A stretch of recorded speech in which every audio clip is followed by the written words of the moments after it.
আসসালামু আলাইকুম এভরিওয়ান, কেমন আছেন সবাই? আশা করি ভালো আছেন। আমরা আলহামদুলিল্লাহ ভালো আছি।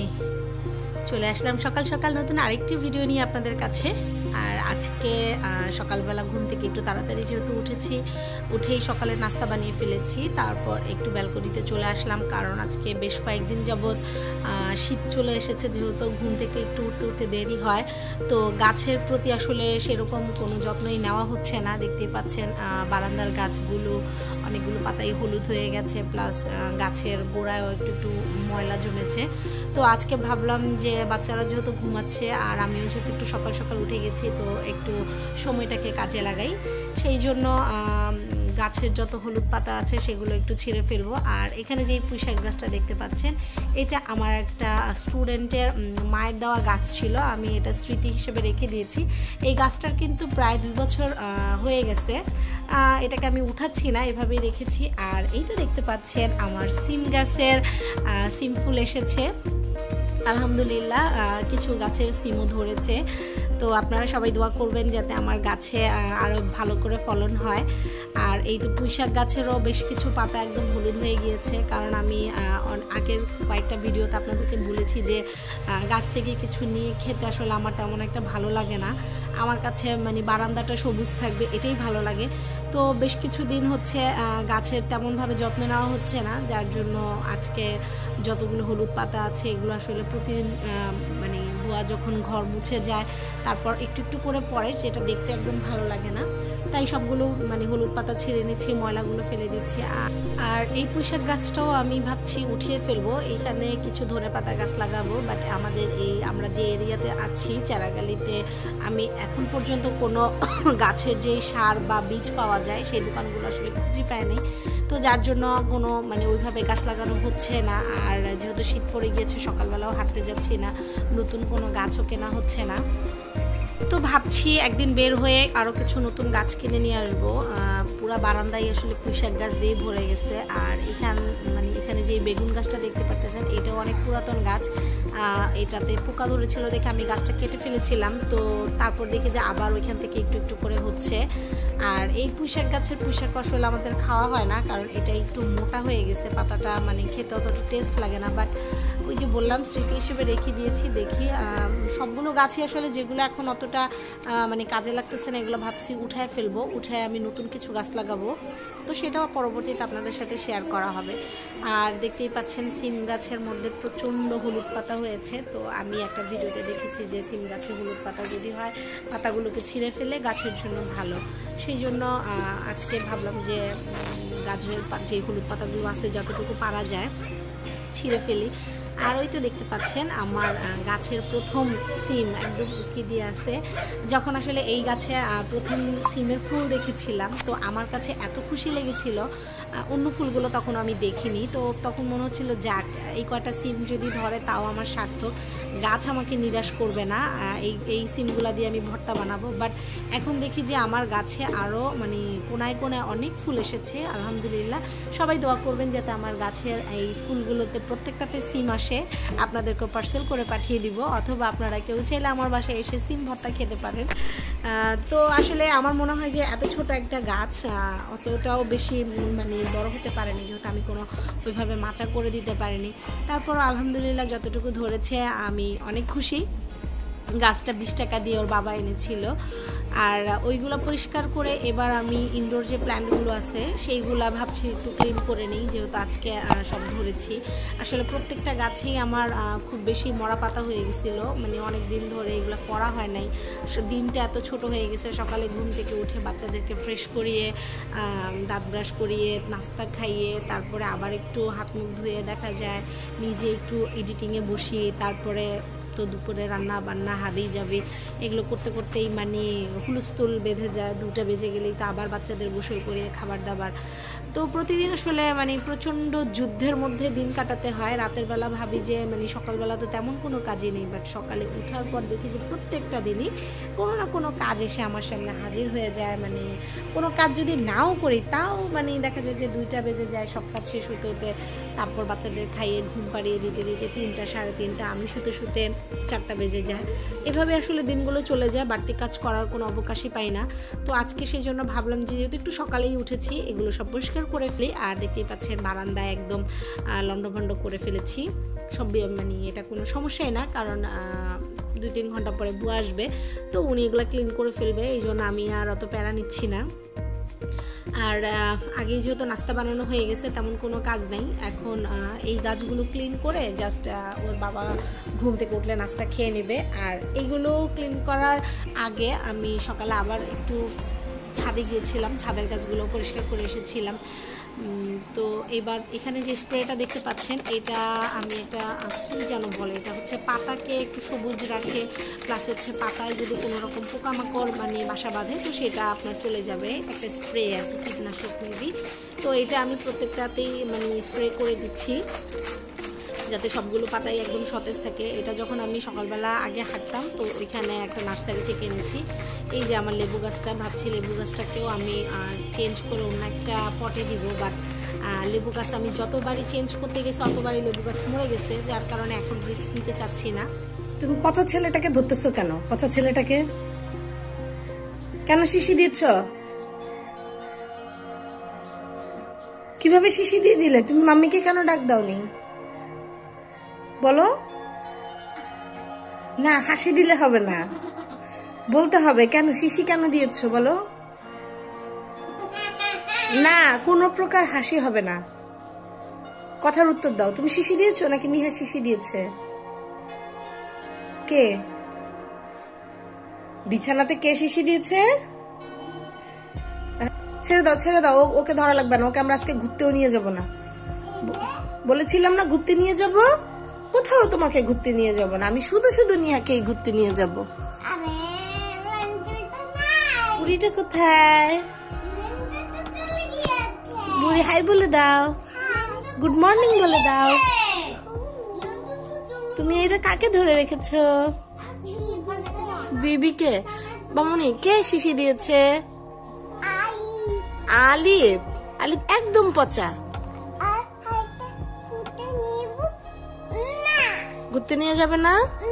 ওইখানে গেলে কি করে দিবে? তাই? আর তোমাকে? তুমি কি ভালো মেয়ে নাকি পচা মেয়ে? তুমি কি মেয়ে? তুমি কি মেয়ে মা? এত ঘূর্ণিঝড় আসছে কেন? এখানে না আলিফ শিশি দিয়েছে।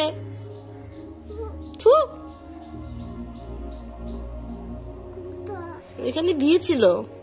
উঠে যাও, উঠে যাও। উঠবে না? এখানে না ভাইয়া শিশি দিয়েছে।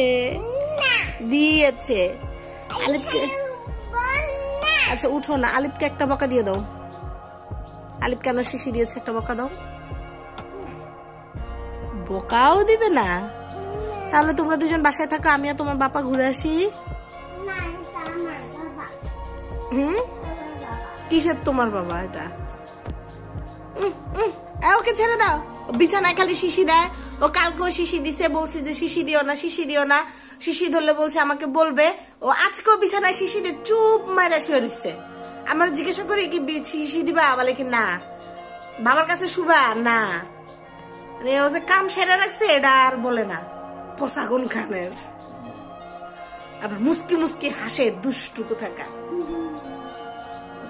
তোমাকে বাবা জড়িয়ে ধরে না তো, যাও বাবাকে জড়িয়ে ধরো। বাবা পচা, বাবা নিয়ে কাদর করে না, তাই না? যাও যাও যাও তো।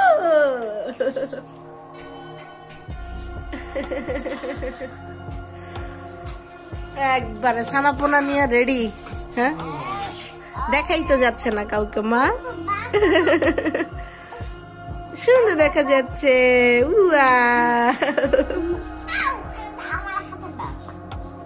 ওকে শুইতে দাও, ওকে একটু মাঝখানে শুইতে দাও। Show show show.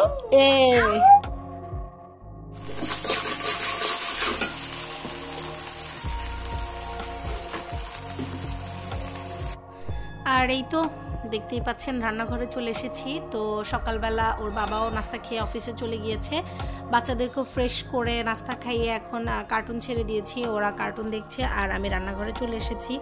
তো ভাবলাম আজকে কি রান্না করা যায়, তো শেষ পর্যন্ত ডিসিশন নিলাম যে একটু খিচুড়ি রান্না করে ফেলি, যেহেতু আজকে একটু ঠান্ডা ঠান্ডাই আবহাওয়া ছিল। তো অ্যাজ ইউজুয়াল যেই মশলাগুলো আমরা দিয়ে থাকি সেগুলোই দিয়েছি। প্রথমে একটু পেঁয়াজ কষিয়ে নিয়েছি, সাথে এলাচ, দারচিনি, লং এগুলো দিয়ে একটু ভালোভাবে নেড়েচেড়ে নিয়েছি। আর অবশ্যই তো সরিষার তেলেই রান্না করছি। তো ওইটা একটু মানে নরম হয়ে যাওয়ার পর এখানে পরিমাণ মতো মরিচ গুঁড়া, হলুদ গুঁড়া, জিরা, ধনিয়া যা আছে, আসলে এটা ওইভাবে বলার কিছু নাই। মানে মশলাটা হচ্ছে প্রত্যেকের উপরে ডিপেন্ড করে, কেউ হয়তো একটু বাড়িয়ে কমিয়ে দেয়, বা কেউ হয়তো কোনোটা স্কিপ করে, কেউ হয়তো কোনোটা অ্যাড করে, এই আর কি। আর এখানে প্রায় 1.5 কাপের মতো মুগ ডাল আর মসুর ডাল মিলে আমি ধুয়ে রেখেছিলাম, সেটাও দিয়ে দিচ্ছি। এটাকে একটু কিছুক্ষণ নেড়ে চেড়ে নিব। আজকের খিচুড়িটা আমি ভাতের চাল দিয়ে করব, অনেক দিন হচ্ছে ভাতের চালের খিচুড়ি খাওয়া হয় না, তো সেই জন্য ভাবলাম যে আজকে একটু ভাতের চালেরটাই করি। চালটাকে ভালোভাবে নেড়ে চেড়ে দিচ্ছি। যদিও আজকে আসলে খিচুড়ি আমি একদম মানে ওইভাবে রেসিপি ফলো করে নিই, যেখানে আমার চালটাকে ভাজার প্রয়োজন ছিল আমি অতটা ভাজিনি, কারণ একটু শর্টকাটই করছি। তো খিচুড়িটা এক চুলায় পানি দিয়ে দিয়েছি পরিমাণ মতো, ওইটা হচ্ছে। এবার আরেক চুলায় তরকারি রান্না করতে চলে এসেছি। যেহেতু আজকে খিচুড়ি রান্না করতেছি, সেই সাথে মানে খিচুড়ির সাথে তো ডিম ভুনা অথবা একটু চিকেন বা বিফ না হলে হয় না। তো আজকে একটু চিকেনই করছি। পাকিস্তানি যে মুরগিগুলো আছে ওইগুলা বুয়াকে দিয়ে একটু কাটিয়ে নিয়েছি, আর বুয়া একটু আজকের মুরগিটাকে ছোট ছোট পিস করে ফেলেছে। তো সমস্যা নাই, মানে আমরাই তো খাবো, আজকে তো আসলে আর কোনো গেস্ট নাই। তো এইটাও আসলে ওই যে পেঁয়াজটাকে একটু ভালোভাবে কষিয়ে নিয়েছি, তারপর একটু পানি দিয়ে জাস্ট শুকনা মশলা যেগুলো আছে এগুলো দিয়ে দিচ্ছি। আর আজকের চিকেনটা আমি একটু ঝোল ঝোল করে করব, কারণ হচ্ছে বাচ্চারা খাবে খিচুড়ির সাথে। খিচুড়িটাতে এমনি একটু শুকনা খাবার, পাতলা হইলে অবশ্য ভুনা করলেই হতো, বাট আজকে যেহেতু খিচুড়িটা একটু হালকা ভুনা টাইপেরই হবে, তো যার জন্য আমি চিকেনটা একটু কারি টাইপেরই করব।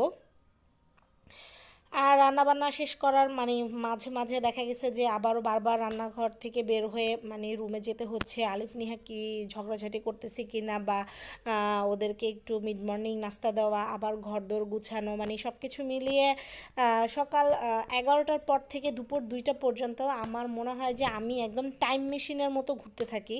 মানে এত ফাস্ট আমার মনে হয় যে এই টাইমটা প্রত্যেকটা মানে মায়ের জন্যই খুব গুরুত্বপূর্ণ একটা সময়। দেখা যায় যে এই ছোট্ট একটা সময়ের মধ্যে বাচ্চাদের খাওয়া দাওয়া শেষ করে ঘরের কাজটা করতে হয়, তারপর আবার গোসল, নামাজ, ঘর গুছানো, মানে সব কিছু মিলিয়ে খুব প্যারা লাগে। তো আমিও ফাঁকে ফাঁকে সেগুলোই করছি। আর আমার পেঁয়াজটাও অলরেডি দেখলেন যে কষানো হয়ে গেছে, এখন কিছু আলু দিয়ে দিচ্ছি। আলু ছাড়া তো আসলে আমার খাবার দাবার হজমই হয় না, যদিও মাঝখানে কয়েক মাস আলুটাকে মোটামুটি ভালোই স্কিপ করেছিলাম, বাট এখন আবার আলুর গ্রেভিটা চলে এসেছে, প্রচুর পরিমাণ আলু খাচ্ছি। আর আজকে যেহেতু চিকেনটা বুয়া একদম ছোট ছোট পিস করে ফেলেছে, তো আলু আর চিকেনটাকে একসাথেই কষিয়ে নিব, মানে আগে পরে করছি না, দুটো একসাথে করলেই সিদ্ধ হয়ে যাবে। এখানে 2টা চিকেনই আমি দিয়ে দিয়েছি, কারণ আজকে আর অন্য কোনো তরকারি রান্না করতেছি না, এটা দিয়ে দুপুরে খাবো, বুয়াও একটু খাবে আজকে, তারপর রাতে খাবো। আর একটু যদি ঝোল আর চিকেন থাকে তাহলে সকালে আলিফের বাবা অফিসে যাওয়ার সময় নাস্তা খেয়ে যাবে, আমার আর ভাজি বা ডিম করা লাগবে না। আর সচরাচর ও সকালবেলা রুটি দিয়ে মানে যে তরকারিটা থাকে সেটাই খায়, যদি বাই চান্স কখনো একটু শুকনা কিছু হয় তখন হয়তো ডিম টিম ভেজে দেই। তো এবার চিকেনটাকে একটু ভালোভাবে নেড়ে চেড়ে নিয়ে তারপর আমি গরম পানি বসিয়ে দিয়েছি ইলেকট্রিক কেটলে। তো গরম পানি দিয়ে দিব, আসলে আগে চিকেন রান্না করতাম তো তখন ঠান্ডা পানি ইউজ করতাম, বাট একদিন মনে হয় কোনো একটা ভিডিওতে আমি দেখেছি যে যে কোনো রান্নায় বা চিকেন বা বিফ রান্নাতে যদি আমরা গরম পানি ইউজ করি তাহলে আসলে ওইটার টেস্টটা খুব ভালো আসে। আর আজকের রান্নাটাতে আমি প্রথমেই ভেবেছিলাম যে একটু টমেটো পেস্ট করে দিব যখন আমি মশলাগুলো কষায় নিতেছিলাম, তো যেহেতু তখন মনে ছিল না, তো এখন মানে হঠাৎ করে মনে পড়লো, তাই একটা টমেটোকে একটু পানি দিয়ে জাস্ট আরেকটু কষিয়ে নিব চিকেনটার সাথে। আর চিকেন রান্নার মধ্যে আপনি যদি টমেটো পেস্ট করে দেন তাহলে চিকেনে কিন্তু একটা বাড়তি স্বাদ আনে। তো ওইটাকে কিছুক্ষণ কষিয়ে নিয়ে দেখতেই পাচ্ছেন আমি অলরেডি গরম পানিও দিয়ে দিয়েছি। আর ভিডিওটা সংক্ষেপ করার জন্য আসলে মানে সম্পূর্ণ ভিডিওটি আপনাদের সামনে তুলে ধরতে পারছি না। তো এর মধ্যে আমার চিকেনটাও প্রায় 90% হয়ে গেছে। আমি একটু জিরা পাউডার দিয়ে দিয়েছি আর একটু গরম মশলার গুঁড়াও শেষে দিয়ে তারপর নামিয়ে ফেলবো। তো এটা আর কিছুক্ষণ চুলায় থাকবে। এর মধ্যে বুয়াও ঘরটর অলরেডি ঝাড়ু টাড়ু দিয়ে ফেলছে, এখন চুলা টুলা মুছে নিব আমি। আমারও মোটামুটি কাজকর্ম শেষ, মানে রান্নাঘরের কাজ শেষ, বাহিরের কাজ তো আছেই। আর আজকের এই ভিডিওটি যদি আপনাদের কাছে ভালো লেগে থাকে তাহলে একটি লাইক করে দিবেন, আর যারা এখনও আমার চ্যানেলটি সাবস্ক্রাইব করেনি প্লিজ প্লিজ প্লিজ ভালো লাগলে সাবস্ক্রাইব করে নেবেন এবং পাশে থাকা বেল আইকনটি বাজিয়ে দিবেন। তো আজকে বিদায় নিয়ে নিচ্ছি, সবাই ভালো থাকবেন, সুস্থ থাকবেন, আমাদের জন্য অনেক দোয়া করবেন। আল্লাহ হাফেজ।